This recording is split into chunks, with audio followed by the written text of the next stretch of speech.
Welcome back to another video, and I'm excited today to talk on a topic of reset reps on deadlifts. So what is the reset rep? Simply put, it's after a repetition, you actually stand back up or even back up off of the bar and then reset up for the next rep. And actually take some time between every repetition to repeat what would be your setup that you do for the first rep of every deadlift set. So we're gonna really dive deep into the whys behind this. We have a special guest today that I'm super excited about. SSPT Matt Gary, who really kind of brought this idea to light. I don't know if he originated it. I know as he talks about in his part, he kind of got a lot of the thinking behind this from Louis Simmons and Vero Shanky and Mel Sith. But I think the application we see today has a lot to do with Matt and how he kind of applied this idea to the SSP programming. And from that, I'll start to elaborate of how I use it. Because even though there's a lot of crossover between how I'm going to apply it and how Matt applies it, there are some differences as well. And I'll be able to kind of break down my reasonings to layer on top of the original ideas that Matt was able to put out.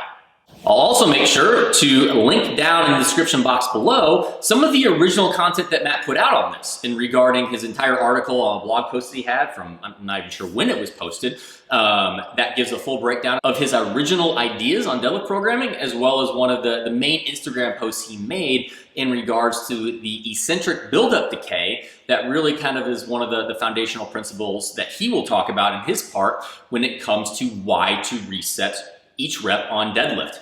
Before getting into the video though, I want to give you a little insight that starting next year, very likely, if you like these videos and you want to see them more frequently, I am going to be doing something where I am going to start putting out one a month. There's a new venture I'm going to be going into, so make sure to be following me on Instagram. I'll probably do a video on it on YouTube once it is fully released. So if you want more frequent videos from me, I'm going to be start guaranteeing at least once a month. I'm going to let you all know how to be able to access those once that is readily available.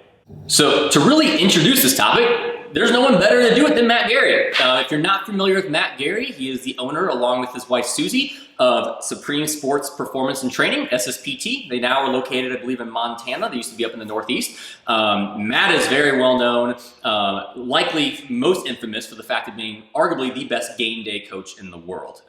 He used to be the head coach of the Team USA. He still to this day handles multiple national and world champions at their top level meets. But he's also, I think the other thing within at least the programming aspect is deadlift is probably his main contribution that people know about in regards to reset reps and how he programs the deadlift. So without further ado, I'm gonna hand it over to Matt to really get into the background of where this idea came from and his application of reset reps and deadlifts in his programming.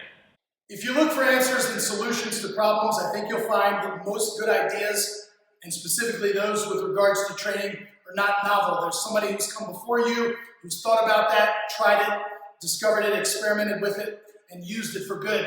And such is the case with deadlift training. I've been using singles only in the competition deadlift basically since 1995.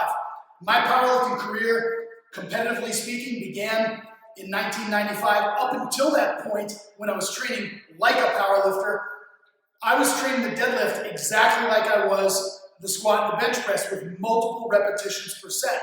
And I thought to myself, there's really got to be a better way, because what's unique to the deadlift is we don't get to lower the barbell before we lift it. Therefore, we don't get to take advantage of the stored elastic energy, which ultimately becomes what is known as the stretch reflex in the bottom portion of the lift. In the squat, you descend with the bar on your back, you're building tension, stored elastic energy into the muscle cells and muscle spindles, and then you reproduce force as you're coming on the concentric phase out of the descent and into the ascent. The same is true when you're building tension in the bench press. You're lowering the bar down, you're building tension, you're storing elastic energy within your muscles, and then you produce force upwards. In the deadlift, you don't have that opportunity. You just have to essentially set up, bend over, and pick up the barbell from a dead stop.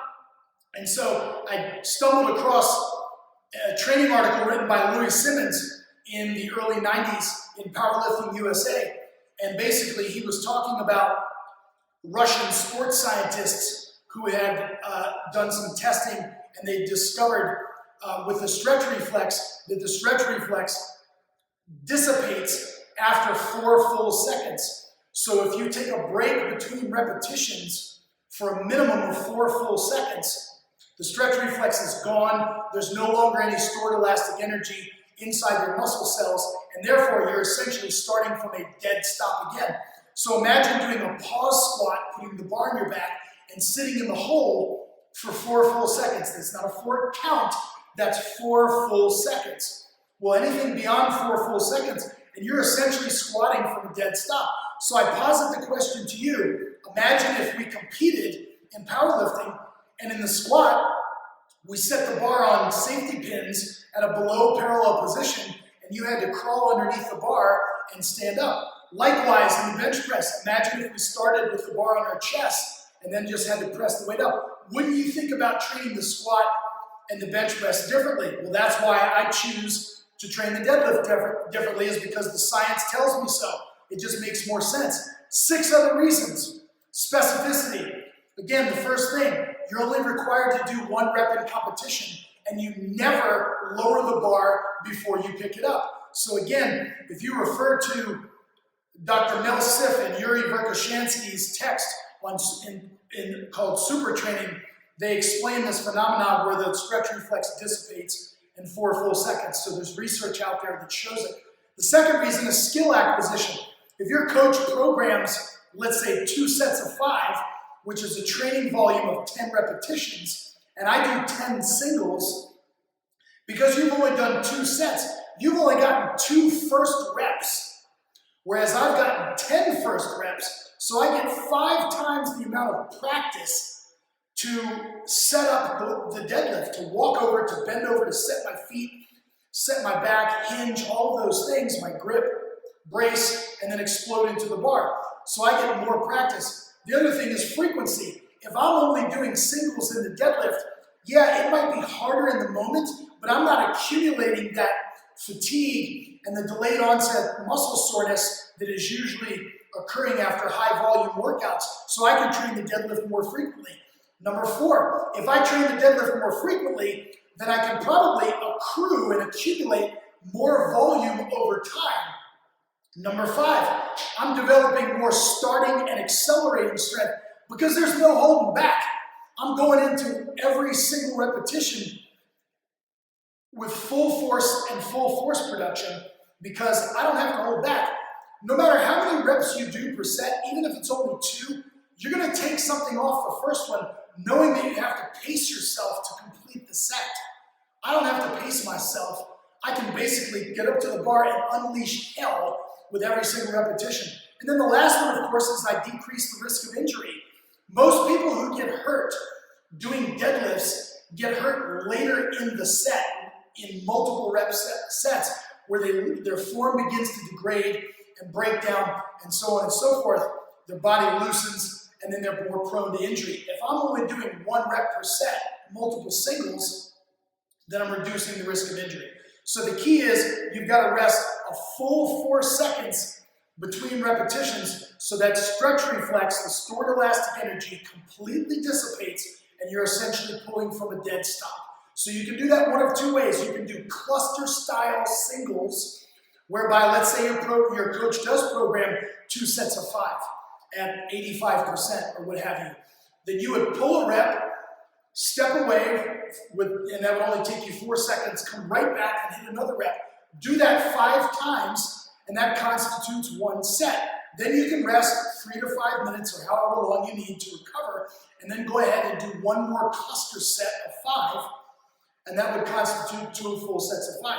The other way, which is my strong preference, is to actually do 10 singles with 85% as the example, where I would hit a single and then I'm probably going to rest a full 45 to 60 seconds. So it's enough time for me to walk away from the bar, maybe even grab a sip of water, re-chalk my hands, refocus, re-energize, and then come right back, set up, and execute another rep. And so I think this will add a lot of value to your training. Give it a try and let me know what you think.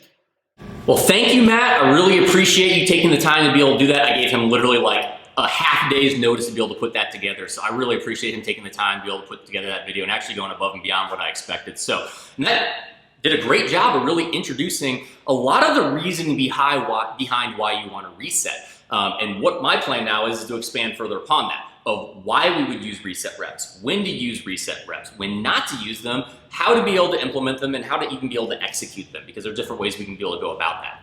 So getting in the why to use, I want to precede this with not everyone has to do reset reps. They are a great tool. And that might be where Matt kind of talks about how that's how he does it universally for deadlift programming. I don't do that universally. I have some people who do reset reps, and I have probably more people who don't, because it really is a tool in the toolbox, in my opinion, based on individual lifters of where they can benefit. And if we're getting into why to use, and really the biggest benefit is the skill practice of it. The fact of the matter is deadlift, the first rep on deadlift is different and more specific to your 1 rep max than a squat or a bench press when it comes to multiple repetitions. Because on a squat or a bench press, there is an eccentric action, as Matt discussed. On the deadlift, there is not. So when you do the first rep, you're doing that from a dead stop, maybe some slight tension and slight mirroring of an eccentric with a wedging aspect to it. But then the next reps preceding are very different, because you're doing them from letting the bar down right into the next rep. So they're very different versus a squat and a bench press. The first rep and the second rep and the third rep all have the same eccentric action. While the first rep is still the most specific, it's the biggest difference in deadlift. So the best way to be able to practice that specific skill of going from that dead stop position and that full setup is through these reset reps. And the skill practice we get from that can be very vital for many different styles of lifters, all the way from beginner up to advanced, in being able to have as many exposures to that first rep as possible. And as I alluded to, a reason to use this is it's the most specific to your 1 rep max. More than any other lift, we see a lot of times a big disparity in estimated 1RMs on rep sets on deadlift to what someone can actually max. And that is because of this situation where the first rep is very different in the actual eccentric loading, or lack of, than we see in the second, third, fourth, fifth, and so on reps. And so what we get to sometimes is we might have a lifter who can hit their 1 rep max for 3 reps, but they can't go up and wait for 1 rep because their second and third rep almost move easier than their first rep does. And that is very specific just to deadlift. So if we want to be very specific to our 1RM, these reset reps can give us that type of exposure.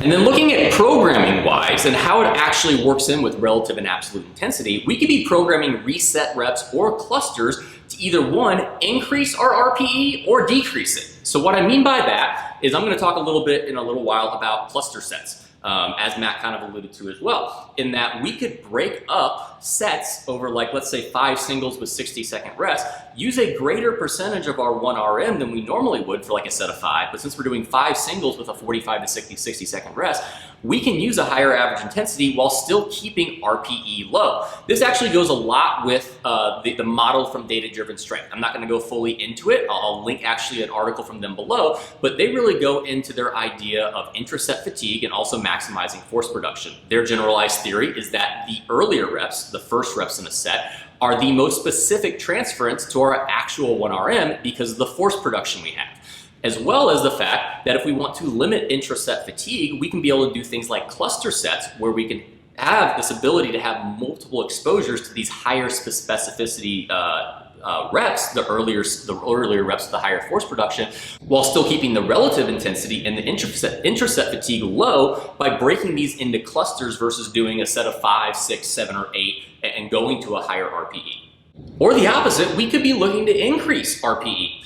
Using the example of the person that can basically triple their 1RM, if you were to give them reset reps, they probably could no longer triple it because they're now having to go through that same setup as their first rep, and they're not going to be as disproportionately strong on the second and third rep. So we can actually, in a sense, for those type of lifters, self-limit their loading by doing resets, because now they can no longer handle as heavier of loads, which could be of a benefit because now they're working at lower absolute intensities, but those intensities are more specific to their actual 1RM training.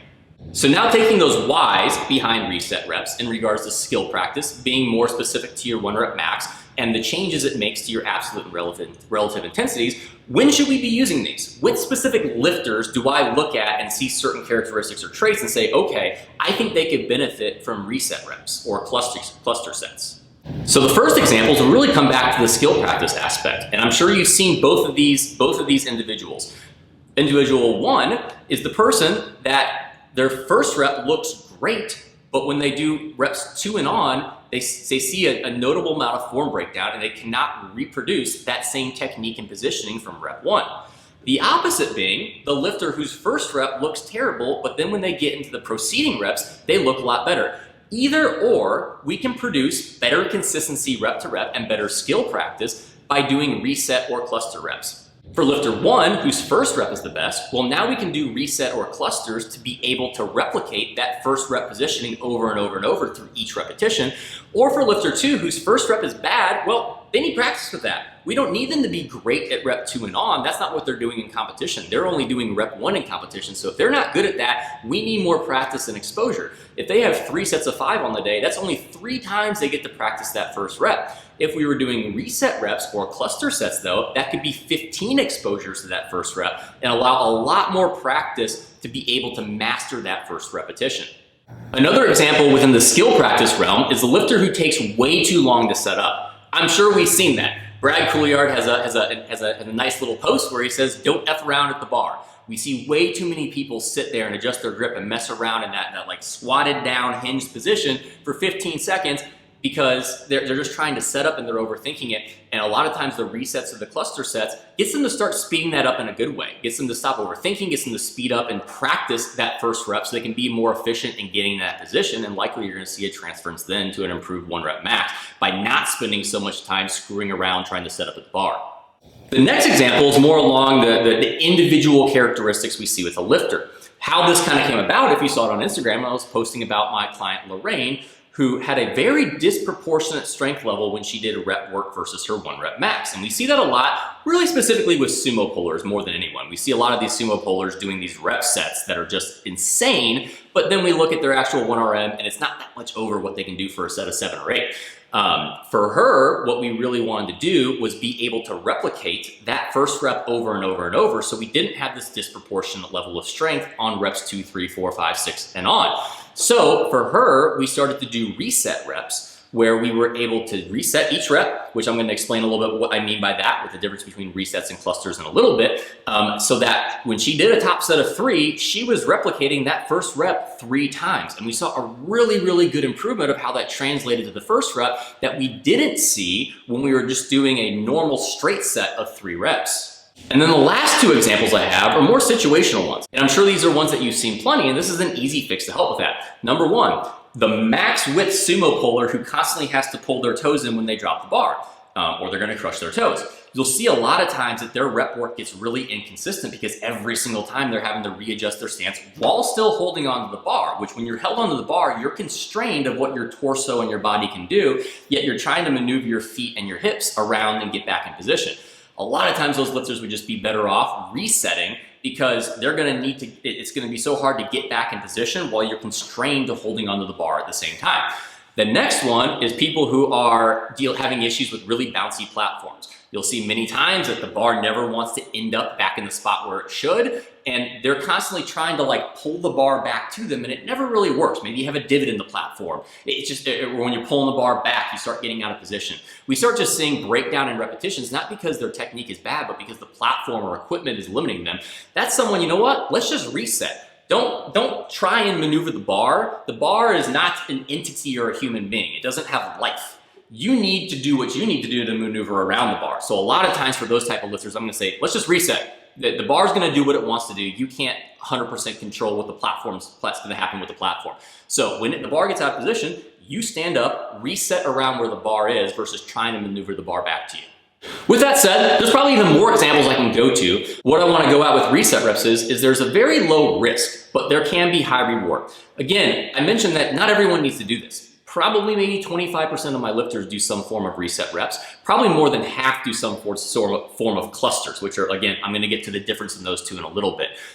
But the benefit here with most people is there's not really that much of a downside to resetting each rep. Maybe it's going to change a little bit of the loads you're able to handle because you're not getting that benefit of the slight eccentric loading of the descent of a deadlift, and you're having to reset and allow that eccentric like elasticity and loading and stretch reflex to decay a bit. But there's not much downside.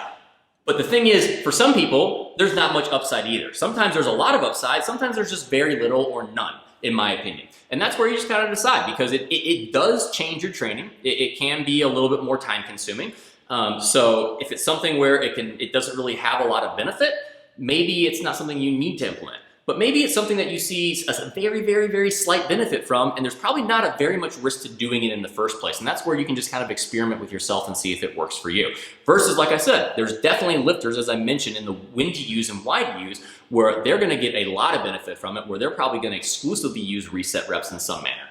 But of course, since we say when to use, we need to know when not to use. And probably the most common one is not using reset reps on super high rep sets. I actually have a lifter who does that. It's not uncommon. I had some other people DM me saying they do it as well. But if you're doing constant sets of 8s, it's time consuming. Your set that now takes 45 seconds now takes 2 minutes to do, and it can be very time consuming and much, much harder to do that set of 8. So a lot of times I'm not doing that with those lifters, and that's completely fine. With that said, if you're doing sets of 8 and your technique breakdown is terrible through that set of 8, you probably shouldn't be doing sets of 8 in the first place. We probably could break those up into lower repetition work to make sure that we're able to maintain position. But for the lifters who get a lot of benefit from high reps and are able to manage position and maintain technique through those sets, I'm not sure if they're the ones that I'm going to be programming reset reps for, at least on those sets. And the next person that I usually am not programming reset reps for are hook grip pullers who have issues with hands tearing.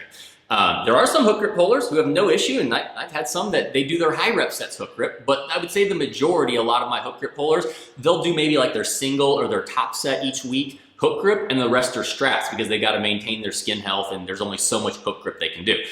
So for those lifters, it may just not be as beneficial because we're only doing one set hook grip in the first place. Yeah, maybe we could do those reset, but for the most part, they're strapping up for the rest of their sets, and you're not going to use reset reps when you're using straps. So before getting in how to implement reset reps or clusters or some of the ways I program them, just real quick, what is a reset rep? Just in case anyone's confused. So obviously we do rep 1. We get into our setup, we pull in, we lift. Usually we go right back into the next rep. But with resetting, we can do one of two things. And it's dependent somewhat on the lifter and how the bar kind of maneuvers on the platform and what they feel comfortable with. Some people will do that rep, step back for a second, and then go right back into their setup, do the next lift.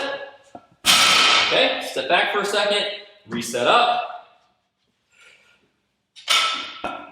go into the next lift. As Matt talked about, it takes about 4 or 5 seconds for that eccentric decay to happen. And with that, that's exactly what I did. I wasn't timing it, but to step back and come back forward, that's gonna be about 4 or 5 seconds. You will see some lifters, if we're not seeing too much maneuvering in the sense of where the bar is and where they have to adjust rep to rep, you may also find that they do a rep, set it down, just stand back up for a second, and go right. Especially with myself as a conventional puller and my platform being pretty level, I don't really need to step back. The bar isn't moving too much on me. I can kind of go into the next rep. So it really is just kind of dependent on what you feel most comfortable with. But for the most part, I probably would recommend most people step back and step forward and really just repeat the process of you doing that first rep, but making sure you get right back into it. We don't want to be taking 30 seconds to do so. We're trying to get as fast as possible right into that next repetition. So to wrap things up, let's go over the implementation of when we would program reset reps versus clusters. So how I'm describing the difference here, which is a little bit different than Matt. When I say reset reps, what I mean by that is that you are doing a rep set. Let's say a set of 3, a set of 4, and a set of 5. And what you're going to do is every single rep, you are going to reset, as I showed just now with stepping back from the bar and then going into the next rep. When I say cluster sets, usually that's when I'm programming multiple singles in a row. 5, 8, 10 singles programmed with like a 45 to 60 second rest in between. That's how I differentiate those two between resets and clusters. So for reset reps, there's a lot of ways we can say to do those. I would say the most common way I do reset reps is for a lifter doing a low rep top set, let's say 5 reps or less, I'm going to have them only do resets on those sets. Maybe I have them do it also on all their back downs, but it might just be something where I only have them do that on their top set. Or I only have them do it on all sets 5 reps or less, and if they're doing more than 5 reps, they can just be able to do it normal where they rep it out. There's a lot of different ways. It's just dependent on the lifter, how many exposures they need to resetting, how much they need it, and again, it's like many of the things I've talked about on this channel, the more they fit into the when to use or the type of lifter, the characteristics they have, likely the more you're going to do resets, where if it's just one specific thing, thing where they're just needing a little bit of work on something. Maybe it's just something we're doing on one specific set. We're just doing it on one specific day and being able to give them the amount of exposure they need. For cluster sets, that's something that I very commonly program for beginners all the way to advanced lifters to be able to do a couple things. One, have repeated exposure to that first repetition. Two, use a higher average intensity, weight on the bar, while having lower RPE, since we're breaking up those reps versus doing them back to back to back, as well as just the skill practice of it. It allows everyone to be able to have as many opportunities of skill practice, and I might program these on primary days, or I might program these on secondary days. So to give you an idea what this might look like and some different variations of this, let's go and take a look at some actual programming. So just some different ideas, not fully inclusive of every single way I might program clusters, but here's how we can take a look at it. This could be a secondary day. We're doing some higher repetition work, and in reality, this set of 8 is our top set. But rather doing like an ascending set up to a top set, what we're gonna do is ascending clusters up to a top set. There's a couple benefits here. One, I find too often on like a secondary day, if I'm doing some higher reps with a person on deadlift, we're not getting enough skill practice of that first rep, and we see that start to see some technique breakdowns since it's a higher rep set, and that leaks into their primary day. So what we can do is add the cluster singles, 5 singles with 45-second rest in prior to this top set, because this is going to be fairly low RPE since we're breaking up these singles. So we get that skill practice and get that exposure to that single repetition, but also we can program this likely pretty close to what they're going to be doing for their actual top set. And so what it can do is kind of prime and potentiate that top set, as well as kind of help them gauge their strength on the day. You'll see a lot of times, I mean, how many people will do a top set and then their back off start moving better because technique improves. This kind of helps with that. We get 5 singles to really kind of warm up and get our technique kind of polished before going into that top set. And since we're doing 380 here and our range is 355 to 385, we're probably going to get a pretty good idea of our strength on the day to make a good, accurate gauge of what weight we should pick for a 7 to 8 RPE. The next one is another example of like a secondary day. I might just do solely clusters. And one thing I forgot to mention on these cluster deadlifts, I almost always program them percentage based. It's really hard to program them off of RPE, because most of the time, like you can see here, I'm working at 81.1%, which is like, what, like 4 or 5 RPE maybe for a single. That's going to be really, really hard to gauge for someone. So usually I'm programming clusters off of their off of an estimated training max to be able to give them that, which is going to be fairly accurate because we're doing singles. We're not doing rep sets. So since we're doing singles, the actual percentages are going to be pretty accurate for these cluster singles based off of their actual 1RM. So here, I'm just having them do 5 sets of 1 at a higher percentage, and then like an 8% back off for another 5 set of 1, versus doing like 1 by 5 and 1 by 5. We're just breaking it up. We're doing clusters. We're getting the same volume, but we're able to do a higher average intensity than if we did 1 by 5 and 1 by 5, because 81.1% is the equivalent of 8 RPE for 1 set of 5. But for 5 by 1, this person's probably going to call it like 5 or 6 RPE. We're getting in a higher average intensity, we're matching the volume, but we're decreasing the actual fatigue and intraset fatigue and kind of the absolute or the relative intensity on the day. Next up are 2 examples of how I might implement this on a primary day. Maybe on the primary day, I have a top set of 3. Maybe that's reset, maybe it's not. Not really what I'm trying to point out here. We have a top set of 3. And then to back off so that we can continue to handle a bit heavier weight versus backing off to like this 2 by 5, we're going to do a 5 by 1 cluster in between to get more skill practice. And that only backs off about 6%. So if we program that in at 425 pounds, they're going to get 5 more singles at 400, which is going to give a decent amount of loading of like skill practice of their 1RM before them backing off for the volume work. Another example would be that we have the back off where we have, let's say 425 here. We do a middle set of 3 at 400, but then for the final back offs, we really want to reduce fatigue. Like this 2 by 5 isn't going to be hard, but if we do 10 by 1 with 45-second rest in between, it's going to be even easier. So maybe it's something where if someone really needs some very sub-maximal deadlift training, as well as just some increased skill practice, we can back off to a 10 by 1 here, make it very, very easy and sub-maximal, and they can be able to get increased exposure to that first rep, but also keep their intraset fatigue very, very low. So that concludes the video on reset reps for deadlift, going through all the background of it with Matt being able to kind of give the idea of where this kind of idea stemmed from and how he was able to implement it within SSPT's programming, and how I've kind of taken those ideas and theories and applied it within my system with reset reps and cluster reps, why to use them, when to use them, how to implement to be able to use them as a tool to efficiently help improve skill and technique, and also improve strength on the deadlift. So if you like this video, make sure to like, share, and subscribe. As I always say, I put this content out there for free to be able to help the community as a whole. So the best way you can help support the channel is to subscribe and share this video. Otherwise, I will talk to you in the next one. Peace.